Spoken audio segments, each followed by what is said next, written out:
Thank you very much, Beatriz. It's a pleasure to be here. It's a pleasure to be on this panel, to follow Jenny, who has done a remarkable work with the Carter Center over many years, having followed upon Robert Pastor, who was a very good friend of mine. We worked together in the Carter administration, and he's a man also to be celebrated. So, memories of Jimmy Carter. Jenny gave you some.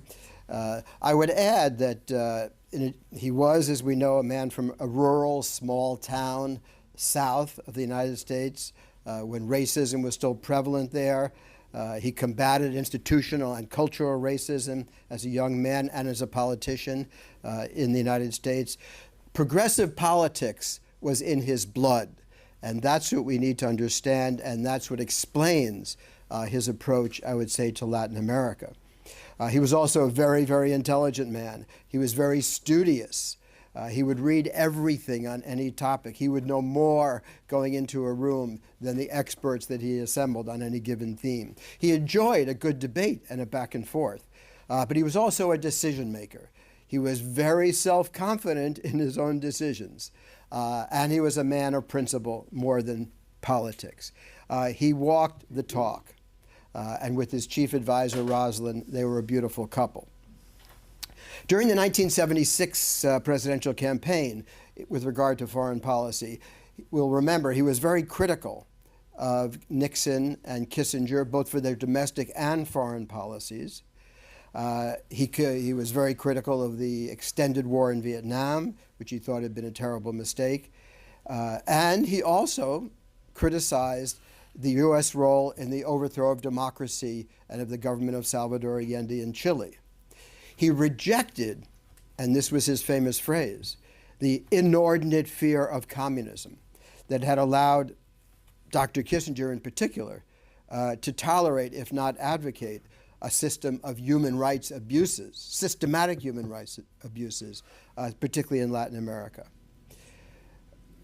Jimmy Carter did not share the identification of much of the American establishment with the upper crust in Latin America.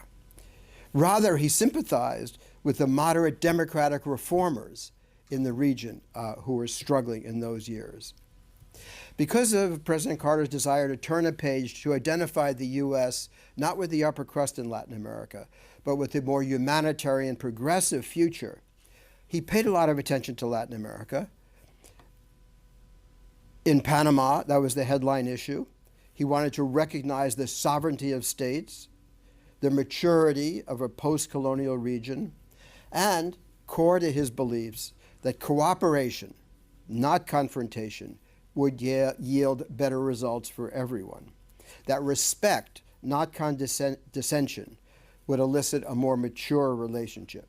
In Panama, he negotiated the famous neutrality treaties, so relevant to today's debates, that assures a waterway open to all nations. And everyone interested in Panama today should read those neutrality treaties, which have been upheld by the government of Panama. It's also worth a brief mention, but very important. He was a big advocate, Jimmy Carter, of arms control, of nonproliferation, and he nudged Brazil and Argentina towards the Treaty of Tlatelolco, which to this day assures a Latin American Caribbean free of the plague of nuclear weapons. Now, in Latin America, President Carter wanted to turn a page, so the administration appointed some young Turks, some iconoclasts: Robert Pastor, 30 years old, Mark Schneider, Tony Lake, the man who had resigned under Kissinger because he opposed, in effect, the invasion of Cambodia. President Carter appointed Pat Darien, a civil rights activist. This group, Tony Lake, who was my boss, this group terrorized the professional diplomats in the State Department. Jimmy Carter also appointed Cyrus Vance, Warren Christopher, to head up the State Department. They, like Jimmy Carter, had reputations for integrity and prudence and progressive politics. So, beginning in 1977 with South America, Chile, Argentina, and Uruguay in those days, under harsh military regimes associated with, built on torture and disappearances, Jimmy Carter wanted us to disassociate from those regimes. And there's no doubt that the policy of human rights in South America under President Carter saved many, many lives. Also, not instantaneously, but over time, the policy of human rights and support for democracy accelerated the return to democracy in South America. Jimmy Carter remains a hero in the human rights community in South America. Then his attention turned to Central America. That was more complex because there you had popular insurrections against aging oligopolies.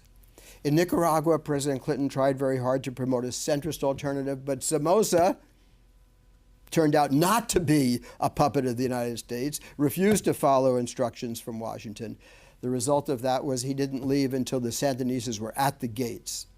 And to this day, Nicaragua suffers from that legacy. Nicaragua has yet to find a stable democratic pathway. In El Salvador, the Carter administration struggled to nudge an incumbent military regime towards a democratic opening. That didn't prosper either. Instead, Salvadorans took their history into their own hands. A group of younger, progressive Salvadoran military and civilians overthrew the old regime, not under the instructions of the United States. But once that happened, Jimmy Carter embraced that more progressive alternative, which had its ups and downs over the years, but opened the doors in El Salvador to a more democratic, more progressive future. And El Salvador did find a way forward.